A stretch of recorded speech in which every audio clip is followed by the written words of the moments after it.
Welcome back. You're still tuned in to News and Views right here on Salam Media. I'm your host, Salailo Makwidiri. The time is 8:42 a.m. Central African time. And we're going to be switching gears now to a very, very important point of discussion as we approach the festive rush and gear up for the very important upcoming G20 summit. The demand for heightened security and operational readiness is more real than ever. And today we're going to be doing exactly that, focusing on how private security is stepping up to meet the challenge right here in South Africa. The Johannesburg-based firm, our very good friends at Vision Tactical South Africa, have just announced their 2025 festive season and G20 operation plan, which includes detailed risk assessments, intelligence-led deployments, license plate tracking, 24-hour control room operations, and strategic alignment with law enforcement agencies. And we're going to be doing something very special. We're going to be unpacking all of those little details, those little nitty-gritties about the work that they'll be doing on what's going to be a very, very busy last 2 months of the year.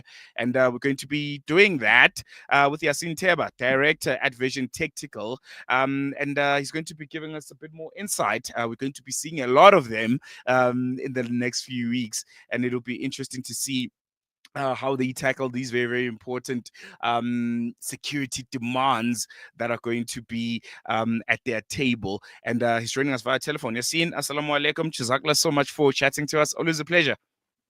Walaikum salam. Thank you for having me. I think we'll jump right into it. For those in our audience who might not be familiar, how would you define Vision Tactical's role in this kind of operation in the G20? What do you guys essentially going to be doing? How involved are you as part of the G20 security team?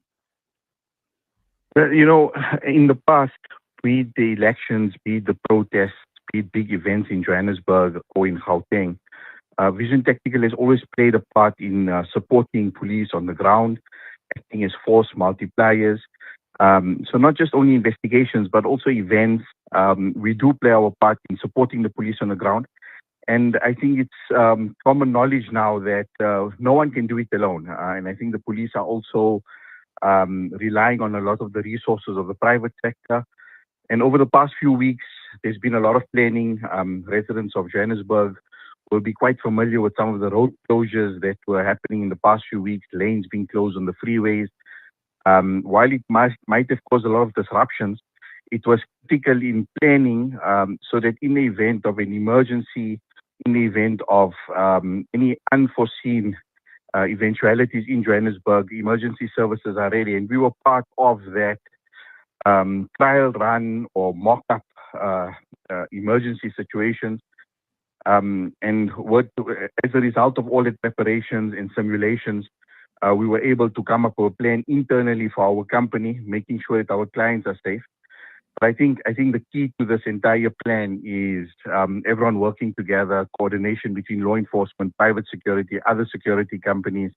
And when I say law enforcement, not just the police, we're also looking at emergency services, so medical services, and of course fire services. We know that roads will be closed, and to plan around these road closures and heightened security with heads of state in our city takes some planning. No, I think very, very important. I want to get into some of the details. I was just looking at the press release that you guys sent out, and you mentioned that you've conducted detailed risk assessments across provinces and identified high traffic zones and strategic corridors. What were the main risk zones you identified, and what informed your analysis and your deployment during this festive season, culminating with the G20 summit? Well, I think firstly, our biggest issue was that Black Friday deals are coinciding with a lot of the G20 events. So, coordinating Johannesburg during Black Friday is already a challenge. And now with added road closures, VIP escorts on the roads, we need to ensure that people are safe, and we don't want someone getting hurt because they're rushing for a special at the shopping center. We also know that shopping centers see high amounts of traffic. There's always heightened amounts of CIT robberies during that period. And that's something that we just can't afford during the G20. So, I mean, that was one of our biggest areas that we looked at during that weekend of the Black Friday deals and the G20 summit. What sort of response can we have, and what sort of visual presence, preventative presence on the roads that we can have, so that we ensure that, we understand where people are moving, where we need to have extra law enforcement, extra visibility, and of course traffic control, most important. The shopping centers for us, as a private security company, the shopping centers for us is a major hub where people will be meeting, eating, gathering. It also falls towards the end of the month, which is known to be busy at the shopping centers. So our focus on the shopping centers is there, and then of course the main hubs where the VIPs and other delegates will be meeting, hotels, that kind of thing. Mm, Those were that we looked at, and we made sure that we strategically deploying resources to those areas so that we can ensure that everyone's safe, not just the delegates that are coming to the G20, but our residents are also safe. mm, mm. One thing that also, was really, really interesting for me is how you guys have embraced technology into, the work of crime fighting and keeping South Africans safe. You guys have used things like license plate recognition, cameras that are, AI driven. How important is it to embrace technology, and how has it enhanced the work that you guys are doing, especially in times like these when it's like all crazy busy and you need to have eyes and ears literally everywhere. Look, I mean, the use of technology makes what we do possible. Very often we hear of this technology only when there's high-profile investigations. And a typical example is yesterday in the commission we heard of the use of license plate recognition technology being used. While it said that we're only embracing this and using this in high-profile cases, and we're only hearing about it now. I mean, even the commissioners had to ask a few times, what is license plate recognition? Vision Technical has been using license plate recognition cameras for many, many years. We've really expanded our footprint with license plate recognition cameras. We've been very successful in kidnapping cases with the use of license plate recognition, identifying suspects, identifying syndicates. But in this case specifically, we're proud that we can use our technology to prevent crime and to ensure that, we know where suspicious cars are moving, and we can stop crime before it gets to areas that need to be protected. People that need to be protected. This technology is being used, and not just license plate technology. We're using the use of drones is becoming more extensive. We're seeing a bigger rollout of drones.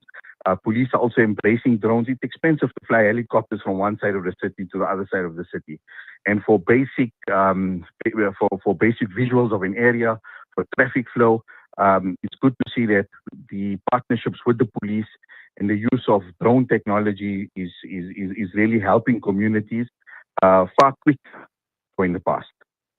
Mm, And from a community safety perspective, what should be citizens right now be doing themselves to stay safe throughout the festive season?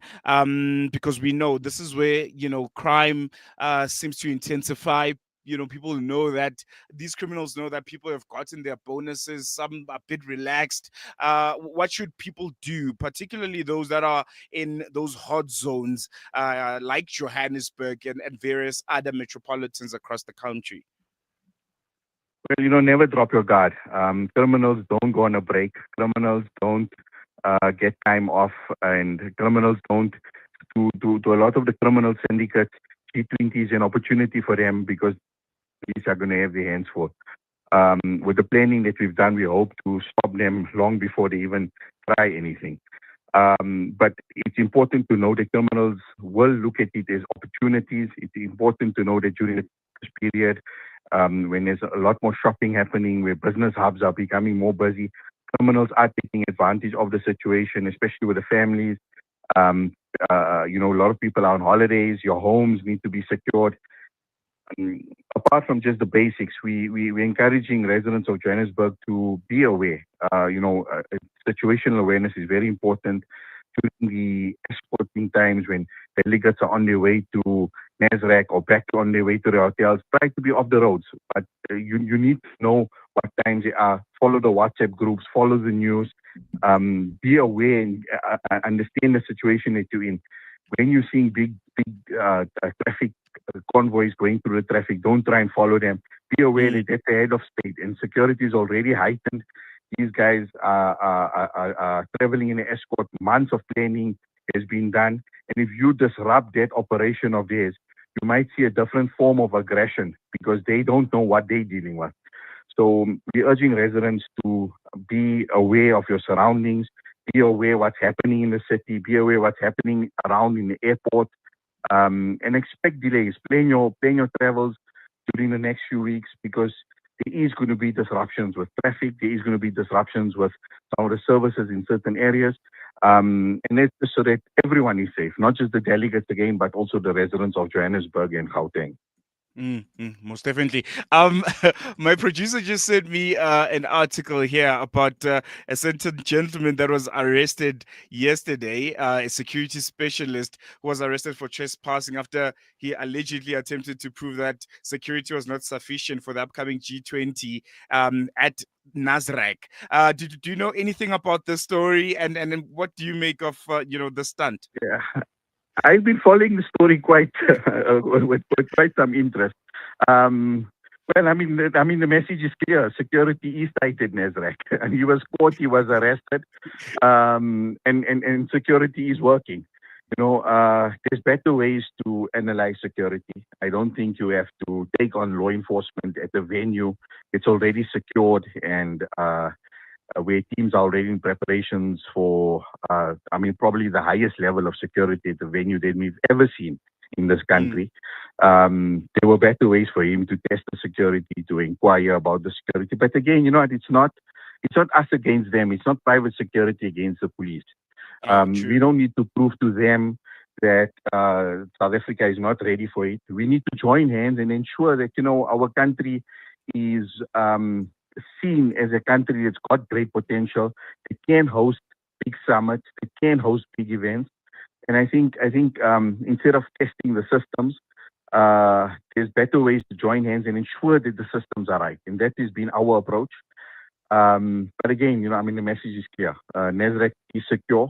He was picked up very, very quickly, arrested, and he's facing the consequences for his test. There you go. We're going to run that very, very patriotic message that you gave us, Yaseen. Really, really appreciate it, and all the best. It's going to be a very, very busy couple of months for you guys. And hope you and your team stay safe and continue doing the amazing work that you're doing.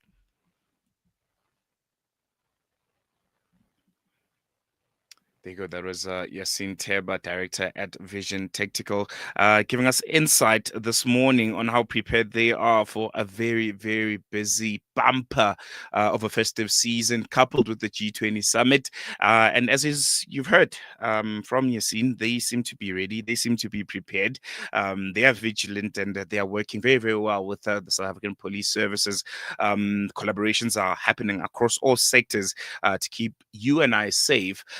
And also to keep our visitors, those that world leaders that will be coming to South Africa for the G20 summit.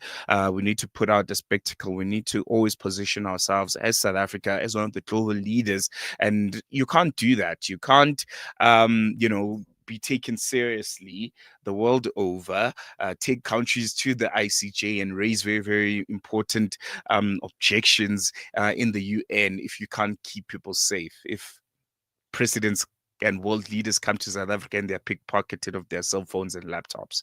So I think kudos to Vision Tactical and South African Police Services for the work that they are doing. It can always be better, but I think where readiness and where good work is being done, we need to commend it. You can engage with us. Our studio line is 061-766-0355.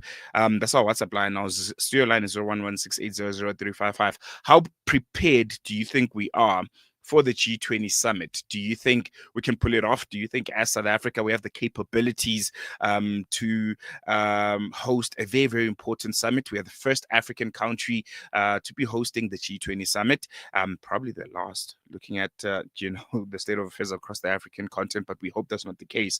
But do you feel we can do it? Are you convinced that we have the abilities to host some of the world's biggest leaders, make sure that we have a successful summit and they go back home, and we can continue in keeping that level of security, that level of service delivery that I'm sure the people of Johannesburg have been gobsmacked because of how much work is being done across our city. Roads are being tarred, potholes are being filled, street lights and lamps are being replaced. There's been, renewal of the road markings. It looks like a different city. It's busy. There's traffic everywhere in Joburg in the last few weeks because of the G20 summit preparations. That's the level we want to see after the summit, after the world leaders have gone, because the city is showing that they are capable. They do have the money, they do have the abilities and the capabilities to do it. They just don't think maybe we deserve it, that this is the citizens and residents of the city, which is something that's totally disheartening, man. You can't clean your house because visitors are coming, and when the visitors leave, you just let it rot. It's embarrassing. Okay, take a quick break. When we come back, News and Views continues.